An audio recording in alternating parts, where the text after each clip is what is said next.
একদিকে রয়েছে Yamaha R15M আর অন্যদিকে রয়েছে CF Moto 300SR।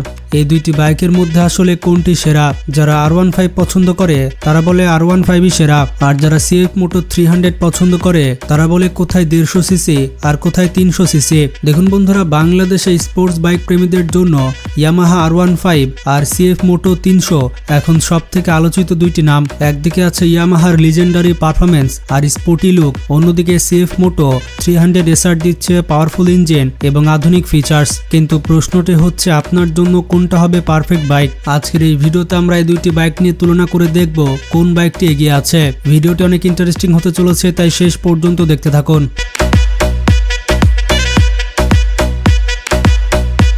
তো প্রথমে আসি বাইক দুইটির টেকনোলজি এবং ফিচার্স নিয়ে। টেকনোলজির ক্ষেত্রে R15 এর মধ্যে রয়েছে ট্রাকশন কন্ট্রোল সিস্টেম এবং কুইক শিফটার, এছাড়া রয়েছে কালারফুল TFT ডিসপ্লে মিটার। তবে মজার ব্যাপারটি হচ্ছে CF Moto 300-র মধ্যেও এই সকল ধরনের ফিচার্স রয়েছে। CF Moto-তেও রয়েছে TFT ডিসপ্লে, এছাড়া রয়েছে ট্রাকশন কন্ট্রোল সিস্টেম, কুইক শিফটারের মতো আধুনিক টেকনোলজি। এখন অনেকে বলতে পারেন R15 এর দাম যেহেতু অনেক বেশি তাই CF Moto-র দাম অনেক বেশি হবে। R15M বাইকটি ক্রয় করার জন্য আপনাকে খরচ করতে হবে 6,75,000 টাকা। অন্যদিকে 300 সিসির CF Moto ক্রয় করতে আপনাকে ক্রয় করতে হবে 4,50,000 টাকা। আর এটি একটি অবিশ্বাস্য ব্যাপার, কোথায় 6,75,000 টাকা আর কোথায় 4,50,000 টাকা। 300SR বাইকটি আপনারা মোটামুটি 2,10,000 টাকা কমে পেয়ে যাবেন, আর এই টাকা দিয়ে আপনি আরও একটি জিক্সার মোনোটন বাইক কিনতে পারবেন। তো এবার যদি লুকের দিকে আসি, তাহলে R15M এ রয়েছে আক্রমণাত্মক sporty look, aerodynamics design sports bike প্রেমীদের জন্য একটি আদর্শ বাইক করে তোলে। অন্যদিকে CF Moto 300SR আধুনিক ও ফিচারিস্টিক লুকের জন্য বেশ জনপ্রিয়। এটির সফট লাইট এবং ইউনিক গ্রাফিক্স এটিকে আলাদা করে তোলে।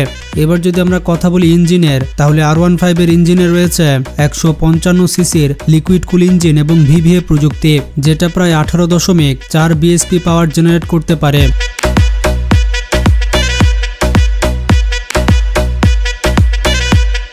অন্যদিকে 300SR এ রয়েছে 292.4 সিসির লিকুইড কুল ইঞ্জিন, যেটি প্রায় 30 bhp পাওয়ার প্রডিউস করতে পারে। তো পাওয়ারের দিক থেকে R15 বাইকটি কোনোভাবে পাত্তা পাবে না। R15 এর স্পিডের ব্যাপারটি হচ্ছে R15 0 থেকে 100 কিলোমিটার গতি তুলতে পারে 10 থেকে 11 সেকেন্ডে। অন্যদিকে SR বাইকটিতে 0 থেকে 100 কিলোমিটার গতি উঠে মাত্র 7 থেকে 8 সেকেন্ডে। তো ড্রাগ রেসের কথা বললে R15 কিন্তু এখানে হেরে যাবে। আর ড্রাগ রেসে 300SR জিতে যাবে। আর টপ স্পিডের ব্যাপারটি হচ্ছে R15M বাইকটিতে সর্বোচ্চ গতি পাবেন 155 কিলোমিটার প্রতি ঘন্টা, আর অপরদিকে 300SR বাইকটিতে সর্বোচ্চ গতি পেয়ে যাবেন 160 থেকে 70 কিলোমিটার প্রতি ঘন্টা। তো টপ স্পিডের দিক থেকেও 300SR বাইকটি এগিয়ে থাকবে।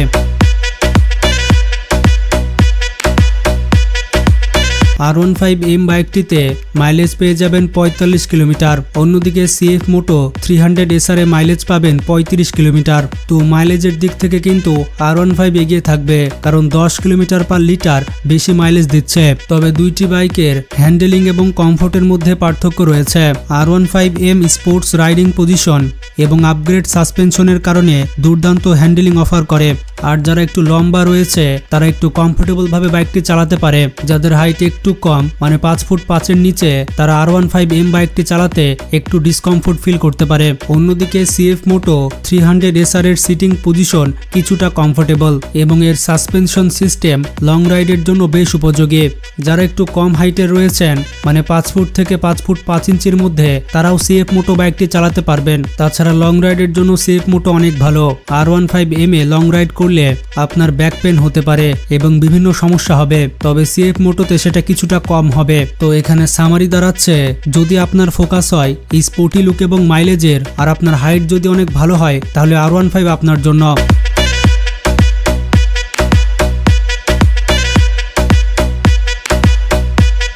আর যদি বেশি পাওয়ার চান এবং আধুনিক ডিজাইন এবং কমফোর্টেবল রাইডিং চান তাহলে আপনার জন্য সিএফ মোটো 300 SR বেস্ট। তো বাকি থাকছে মাইলেজের ব্যাপারটি। তো যারা 4 থেকে 5 লক্ষ টাকা দিয়ে বাইক কিনতে পারবে তাদের কাছে 10 কিলোমিটার পার লিটার এই মাইলেজ কোনো ব্যাপার না, কারণ যারা এত টাকা খরচ করার ক্ষমতা রাখে তাদের কাছে বাইকে তেল তোলা খুব একটা বিষয় হবে না। যারা মাইলেজের কথা চিন্তা করে তারা তো টিভিএস কিংবা স্প্লেন্ডার বাইক ক্রয় করতে পারে, সেগুলোতে লিটারেলি 60 থেকে 70 কিলোমিটারও মাইলেজ পেয়ে যাবেন। আর একটা বিষয় হচ্ছে একই মডেল দেখতে দেখতে মানুষ পুরোপুরি বোর হয়ে গিয়েছে, আর কতই বা R15 দেখবে।